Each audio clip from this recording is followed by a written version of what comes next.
police responded to a 911 call. Dramatic video of gun insanity in the Bronx. Police releasing a new video of a person that they are still trying to track down. Defund the police is not the answer. Many people surveyed said they just don't feel safe in the city. It's a shooting outside of a store. This is Bo Dietl's One Tough Podcast. Police this morning are searching for the person who turned this Harlem platform to a crime scene. A Red Apple Media Podcast Network production. Now, here's Bo Dietl. Hi, everyone. Welcome back to Bo Dietl's One Tough Podcast. I want people to tell each other, spread it out there. You can get my podcast on Spotify. You just Google in there, Bo Dietl's One Tough Podcast. I need people to listen up. Before we get into things here, I need everyone listening to do one thing. We all have to get together and save New York City against Mandami. We must stop Mandami, or New York City will never be the same. You know, I started this PAC, NYCABM.com. That's NYCABM.com. And all you got to do is you hit the donate button. I need people to help me. Here's what we'll be doing. Also, you can send a check to anyone but Mandami. It's 489 5th Avenue, 16th floor, New York, 117. Every dollar helps. And let me just let you know one thing. The mayoral campaign now, Eric Adams is out, Cuomo's in, and my friend Curtis is in also. And all of a sudden, everyone was going at each other. Eric Adams was going against Cuomo, and my friend Curtis is going against. We have one enemy, and that enemy is Mandami. Let me tell you what I've been doing with the NYCABM PAC. So I videotaped a couple of videotapes, which are on the site. Also, we're getting them out. Here's what we did. The first shot we did was I went down into the subway in Times Square. This is where Mandami says we have these storefronts that are vacant. Now, his big genius idea is to put mentally ill people in these storefronts. Let them stay there. Let them live there.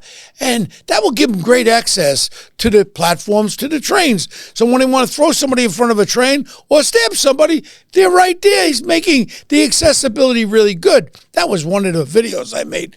The other video I made was I actually went up to 113th Street and Lenox Avenue in Harlem. I know the area very well. Many years ago, I used to be a cop and a detective up there. So there was this gang that was up there. Now, gangs are territorial. When there's a gang on 113th Street and Lenox area, that's their turf. They sell drugs off there. They do their things out of there. So I brought a film crew up there with me. I was in a suit like I always am. And this was where Mama Zell, the grandma that was shot to death with a stray bullet last year. So I walk up there, I saw this gang, and my film crew's getting nervous. I said, I'm going to go over here and talk to these young men. So I walk over there. Look, I've been a cop my whole life. You know bad guys. I know bad guys. I know killers. So I walk over there, and I guarantee there was 4 guns in the crowd. So I walk over, I said, my name's Bo Dietl. I'm a retired detective. I want to find out, you guys know anything about Mama Zell getting shot over here with a stray bullet from a gang? And they all looked at me strange. They said to themselves, they're looking at me, this guy's this crazy white guy with a beard, it's got to be out of his mind. He's walking into our turf, into our gang, and all of a sudden, I said, you guys know anything about a shooting? All the faces, if looks could kill, I would have been dead. And I knew there was some guns in that crew. So as I backed away, I even say it on the video. I says, I think there was at least 4 guns over there. But this is a perfect example because Mandami wants to get rid of the gang database. If you get rid of the gang database, Mr. Mandami, this is what it's all about. They're the ones that are committing all the crimes out there. We know just last week, a little, how old was he? 13-year-old was shot in the head. He was a gang member. And the guy who shot him was a gang member, 16 years of age. The gangs are the ones that are doing all the shootings. And you fool, you know nothing about anything, Mandami. You want to get rid of the Dang Task Force, the SG, the response teams. You don't know anything. There is something pending in the United States. And I don't want to frighten people, But we have a lot of open borders for the last 4 years. And a lot of people come in, we don't know who they are. There's a lot of Al-Qaeda that are in our country now. And Al-Qaeda is the ones that want to see America go down. Al-Qaeda was the ones behind the attack on 9/11. I really feel as though this is going to happen in the near future. We have to be ready for it. And our police have to be supported and ready. But you know nothing about that, dummy. And right now you want to be the mayor. The other video I did, I went up to the South Bronx, Charlotte Street in the South Bronx. I remember from the 1970s, burnt out buildings. And what happens now? He wants to freeze where you can't get any raises with the rents. And what happens with the landlords? They can't fix their buildings. And the next thing is the buildings run down. They need new oil burners. They need this. And then they just move out and they have abandoned buildings, and that's what you're going to have. I actually interviewed a young man, a young black New Yorker, and I interviewed him. He was a landlord, hardworking man, family in Bedford-Stuyvesant. And he says to me, you know, Bo, I was able to buy 3 homes here in Bedford-Stuyvesant.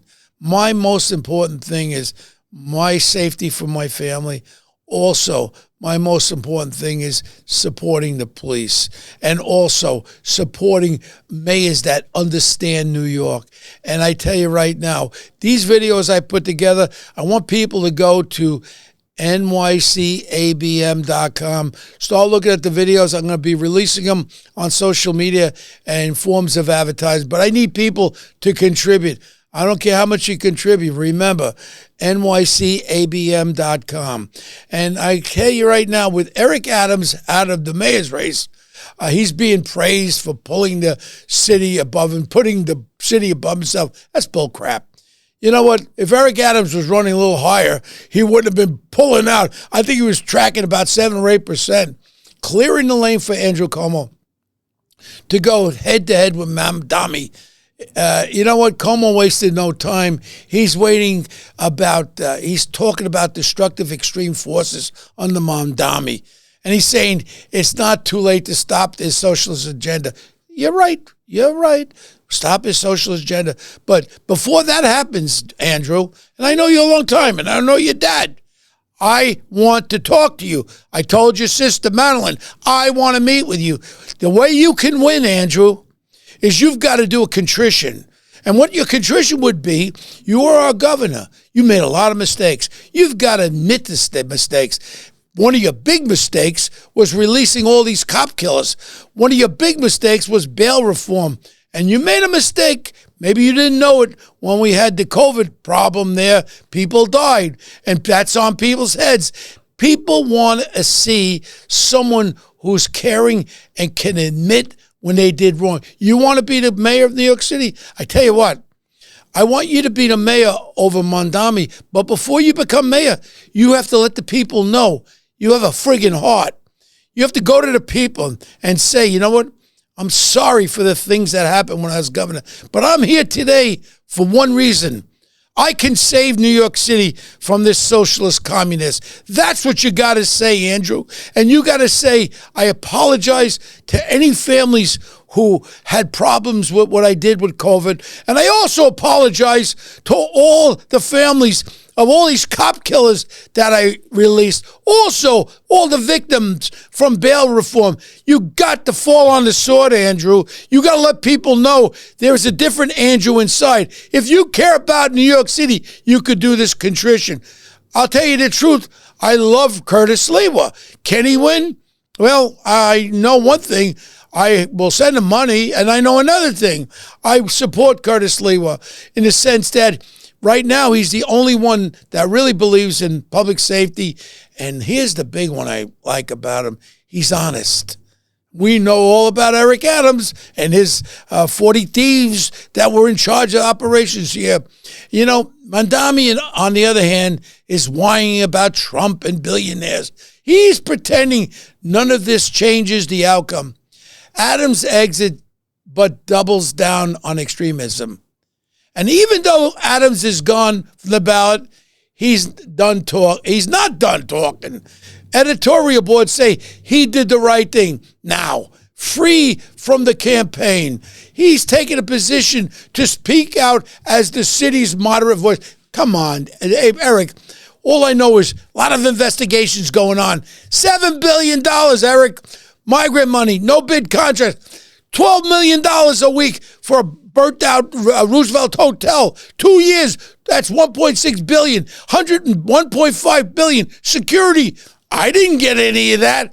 I didn't get it. 3 times the amount you're billing with kickbacks. Eric, zip your mouth. Thank Donald Trump for giving you a little pardon. Adams himself was talking about the bad forces in our politics. You were one of the bad forces, and you let me down, Eric Adams. So you know what? In Goodfellas, they said it. Bye-bye, dickhead. Bye-bye, dickhead. And there's a lot more to come on these investigations with this money. $7 billion. You know what I could do with $7 billion? I could hire a lot of cops, a lot of good cops. But what did we do with it? It wasn't me. I don't know. But 11 of your people all left right after January. Why? Why? So, Mr. Eric Adams, please go away. Okay. All I can say is I don't think Adams is done. I don't think he's done finally. It looks like he's going to look for the remainder time in office to keep hammering extremism. Mandami still holds the lead. Now, let's be honest. Adams dropping out helps Cuomo on paper, but Mandami is still sitting on a lead in the poll. This guy, this Mandami, he keeps his 44% and above. He never goes down. Cuomo, even with Adams out of the way, is still trailing Bailey. And here's the story. Here's where the real story is. Curtis Lewa. Curtis is the guy on the street every single day, riding the subways, leading patrols, speaking for regular New Yorkers who don't have lobbyists or billionaire PACs behind them. These so-called posters want to write them off, but can you ignore the movement Curtis has built? He connects everywhere I go with Curtis. Curtis is my friend 40-something years. I put a $10,000 reward that time when he got shot. He connects with the working class people, whether you're in Harlem, Chinatown, Spanish Harlem. And you know what? He has a relationship. Cuomo never will until he comes down to earth and becomes a human being. And let's face it, if New York's want a real alternative to Mandami, it's not coming from Albany insiders. It's coming from a street fighter like Curtis Lewa. Tax deductible charity, political endorsement, $13 million. Now check this one out. $13 million for Mandami.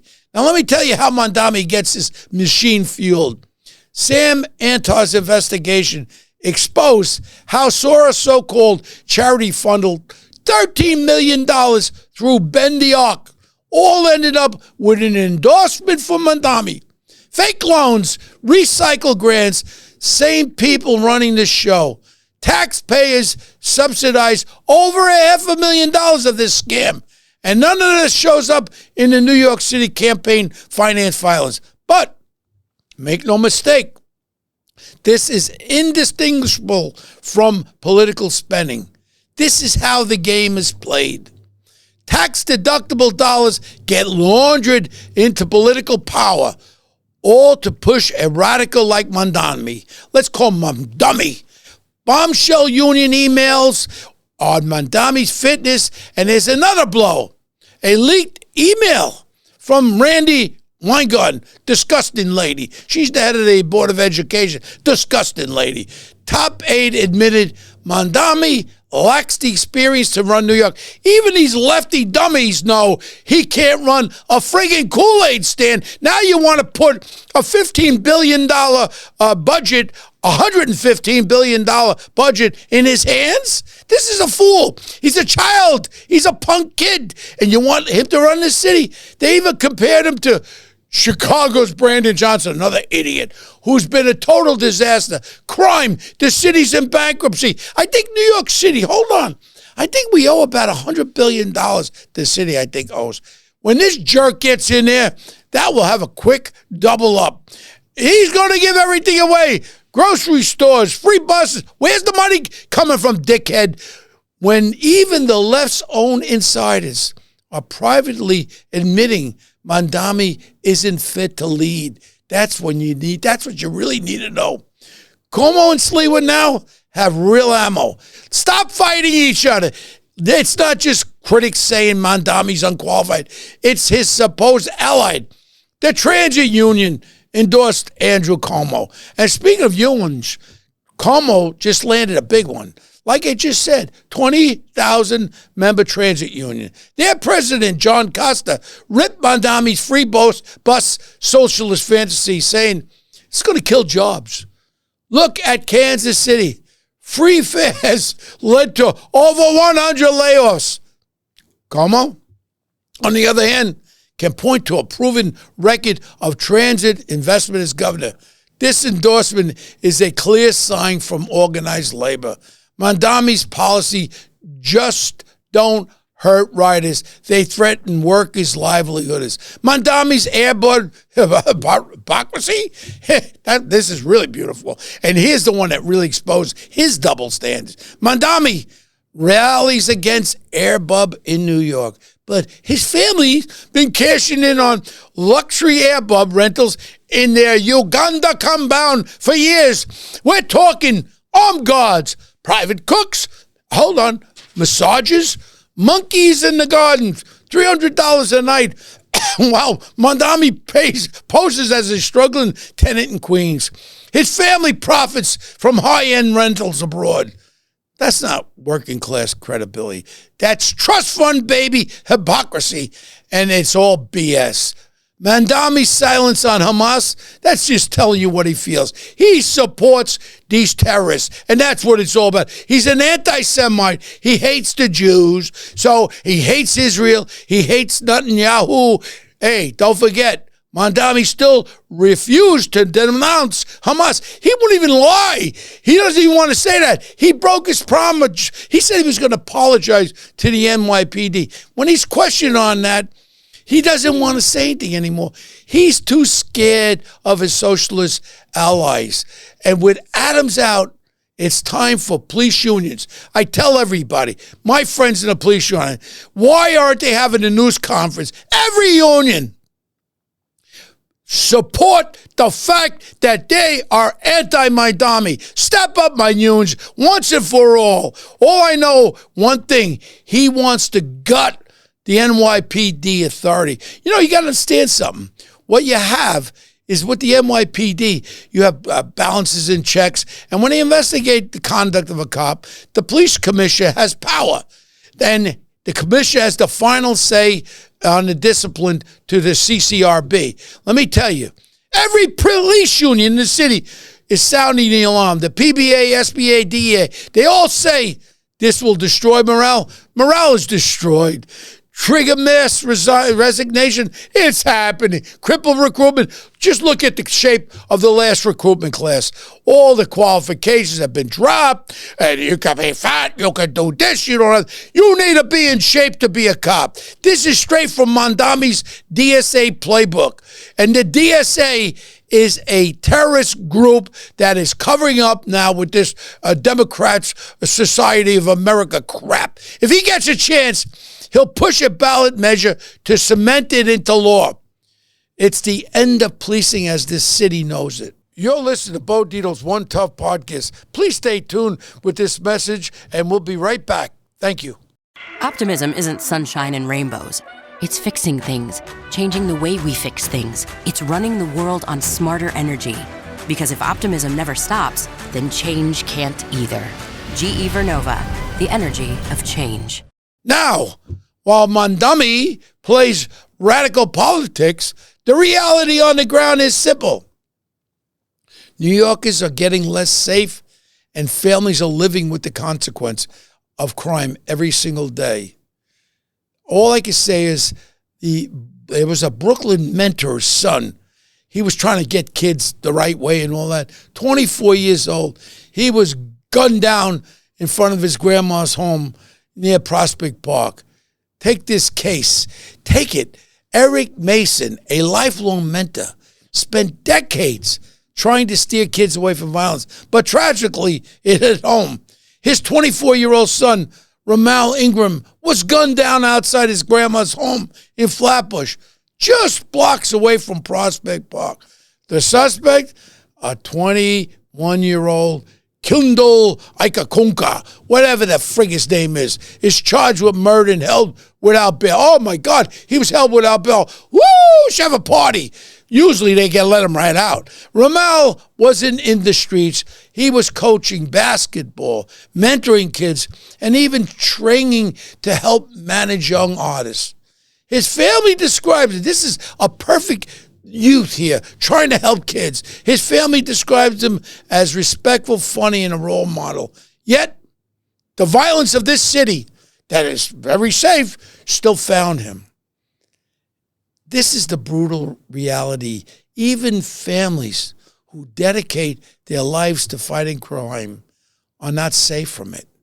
And that's just how young men in their 20s, or even our children, are getting caught in this wave of violence. Let's remember that 13-year-old boy supposedly had a gang involvement. He was shot dead outside that Dunkin' Donuts. He was shot by a little scumbag 16-year-old suspect. Oh, he was held without bail, but he'll be released. Remember, hold on one thing. This law that we have in effect, 15, 16, 17-year-olds, they don't get charged as adults. Well, my thing is this. All I know, if you're 15, 16, 17, or 18, and you pull the trigger on a gun, kill somebody, you should be charged as adults. At age 16, you can understand serious decisions. Sanjay, the kid, he was a good student with his whole life ahead of him. But in broad daylight, in the middle of his neighborhood, his life was cut short. This case is part of a disturbing pattern. Gangs targeting and pulling teenagers into their groups and to making them killers and victims. All I know is one thing. Mandami wants to get rid of the gang databases. Mandami wants to get rid of any kind of intelligence. And again, we got rid of a lot of our intelligence against terrorism.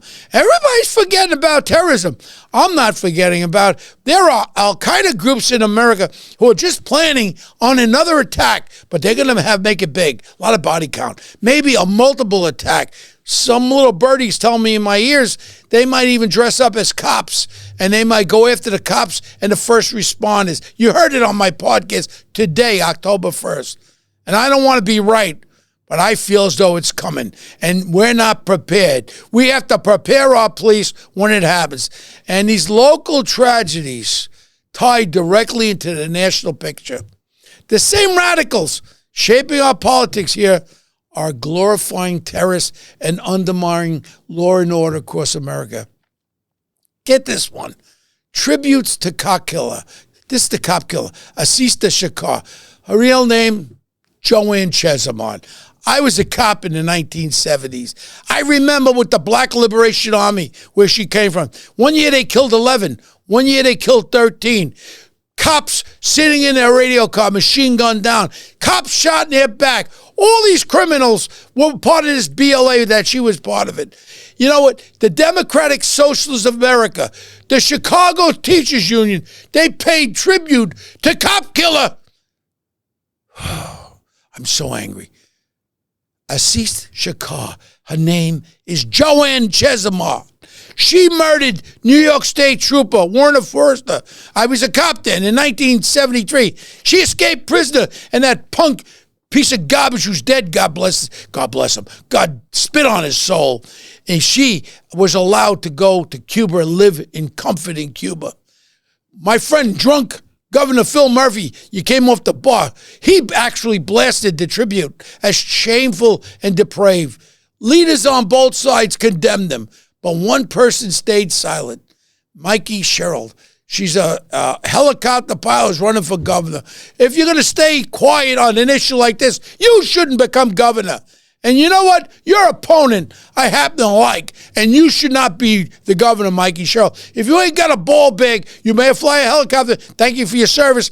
Go fly some helicopters around New York sightseeing. You should not be the governor of New Jersey. Her opponent nailed it. Everyone condemned it except my opponent. That's a weakness. That's politics over principle. Joanne Chesimard, the cop killer, was not a hero. All I can say, she was a terrorist. I was a cop during that era. The Black Liberation Army murdered dozens of officers in cold blood. And now radicals glorify her. If this is not shameful, how about the cops' families? How about this trooper from New Jersey? He has families. I'm sure he has grandchildren right now. They'll never see grandpa. His children will never see dad. And you know what? At least New Jersey stood strong this time. You know what the governor said? He refused to bring her body back to the U.S. Now, my drunk friend over there in New Jersey, that's a good thing. So maybe you did one good thing out of 100. That's a good thing, and I applaud you for that. You know what? Another thing is what's happening in our country. All of a sudden, Portland, Oregon, all of a sudden, the president is bringing troops in there. You know, what we're trying to do is restore order around our country. He wants people to use force, if necessary, to keep the good people, the innocent people, safe against scumbags like Antifa and left-wing agitators. Portland's Democratic mayor says 0 troops are needed. Really, dickhead? Then why don't you try and solve it yourself? You can't. The same has happened in Washington. The same that's happened in Chicago. You can't do it because you've got no ball bags, and that's the problem. And your president takes an oath as president of the United States to protect Americans, and he's right. It's not like letting radicals take over America's cities. This is what leadership looked like. So, you know what? Here's the bottom line. Let's go back to Mandami's radical campaign, to kids getting gunned down around New York, and to radicals glorifying cop kills. It's here. It's law and order versus chaos extreme. Hold this. You know what it's all about? It's about you New Yorkers have a choice. If you want to bring this scumbag Mandami in as your mayor, you're going to find out what you're going to get. And you know what? There's not going to be enough money to pay for the services, and New York will be destroyed. I love this city. I beg you to tell relatives, everyone, I don't care who you vote for. You vote for Curtis or you vote for Como, but you got to vote against Mandami. And you know what? I need you with me. So, you know, my PAC, NYCABM.com. You know what that's about? Anyone but Mandami. That's what the PAC is. And all my commercials that I'm doing and all the videos I'm doing is just showing you what a New York will look like if this Mandami gets elected as mayor of New York City. And if you want to send a check, you can send it to 489 Fifth Avenue. It's anyone but Mandami, 489 Fifth Avenue, 16th floor. We need every bit of money so we could get the words out.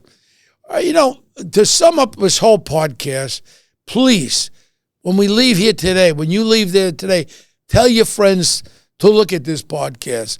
And please join me to save this city. My children, my grandchildren are in this city, and I must protect them and your family.